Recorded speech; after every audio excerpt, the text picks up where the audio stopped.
Welcome everyone to our lesson today. Today is Friday and our class period will be shorter. So that's if you are in class and you're looking at this as a review, our class is anywhere from 50 to 60 minutes long. Remember, the first thing I want to remind you is if you have not turned in your disclosure statement with your signature along with your parents, make sure you do that. Also, adhere to the deadlines for getting into the class. Because it's a shorter class period, we will be covering one thing today, and we're going to be learning how to write summary paragraphs. One of the things we need to do as college students is learn to participate in conversations in an academic way. And oftentimes, if we are discussing a book, if we are discussing an article, we have a tendency to just repeat or regurgitate what someone else has already said. And so, in other words, we are just telling everyone this is what they said. In a lot of ways, that is copying, and we're not someone else. So we shouldn't do that. We are using a textbook in our class called They Say, I Say. It will be as a resource, so I won't check one out to you, but we will use it occasionally. And this is the book. There will be a copy of this book underneath each of your desks that you can refer to in our class, but not check them out. As you look at it, on page 19, there is a brief summary of this idea of what it means to say what else someone else says. Now, this is an important skill, but if we're telling what someone else says, why would we quote them word for word? So the first part of this concept of they say, I say is to learn how to refer to other people in a more academic way, which we will learn this semester. The second part of entering some kind of an academic conversation is to just shoot from the hip and tell somebody what we think about a topic. Unfortunately, when we do that, whoever is listening to us will either turn us out or object if they have a different point of view.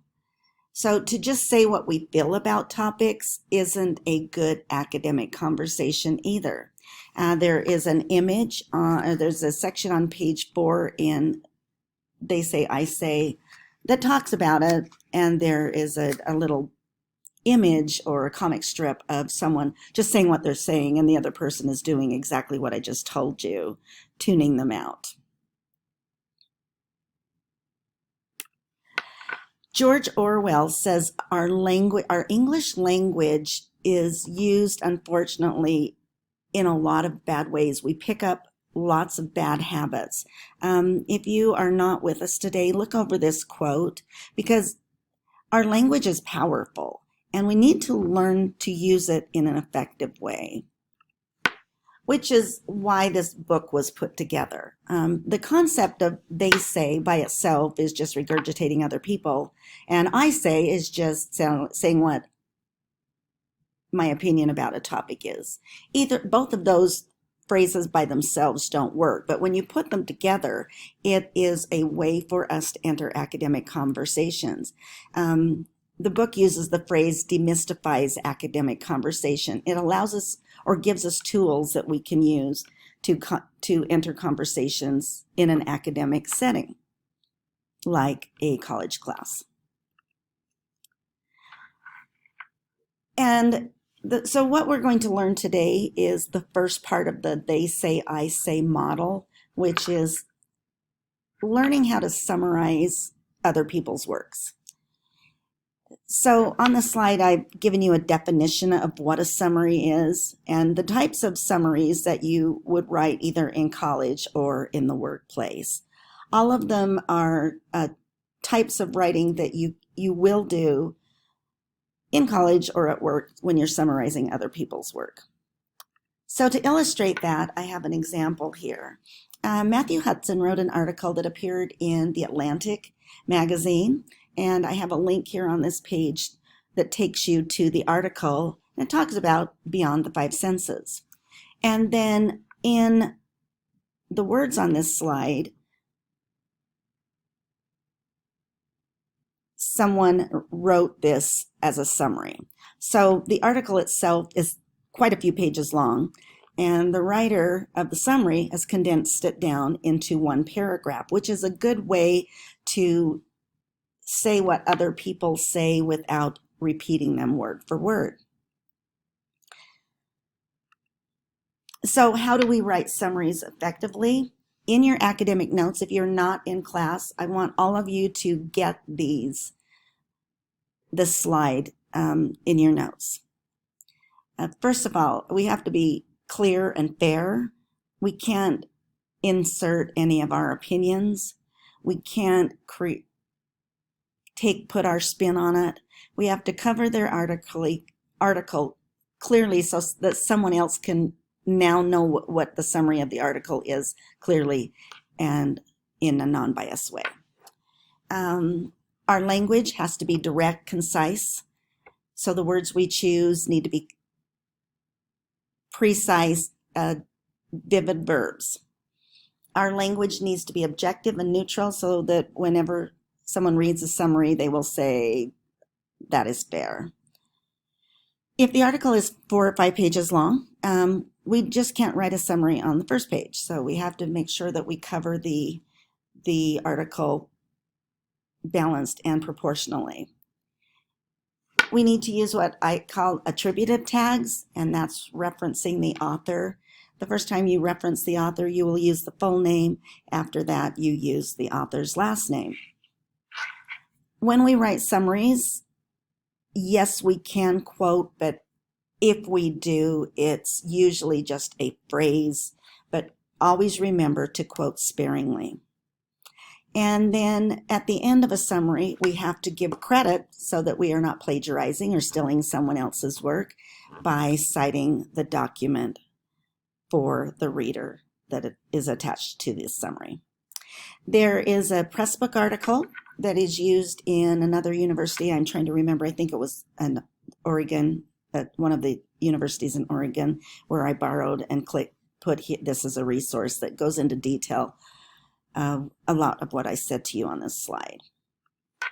So we're going to do 2 tasks in class today. The first one will be to learn actually look at a summary paragraph. And in class, we're going to label the document. If you are not in class, I will take a picture of that labeled or annotated summary that we are all doing together and attach it as a resource so you can look at it.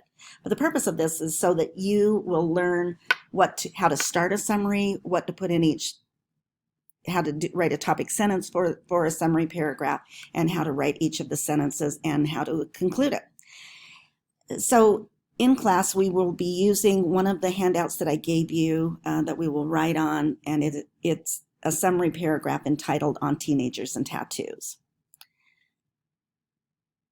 So again, if you're not in class, make sure that you go back to your resources and look for the attachment that I will give to you after I annotate it for one of my classes. Once you learn how to write a summary paragraph and you have one as a model for you to look at, I'm going to have you guys between now and Tuesday when we have class again, read an article and summarize it in a paragraph. The article is one of my favorite ones. It is entitled Easy in the Harness. It's written by Jerry Spence. It was written back in 1993. It's really hard to find his work online, so I actually typed it. I hope there's no typos in the resource. And I've included that article in your resources. So your assignment for Tuesday, is to read his article and type a summary paragraph using the tattoo example as a model. And then at the end, make sure you cite it in MLA I am going to put that citation in our notes today in Canvas since we haven't talked about citation.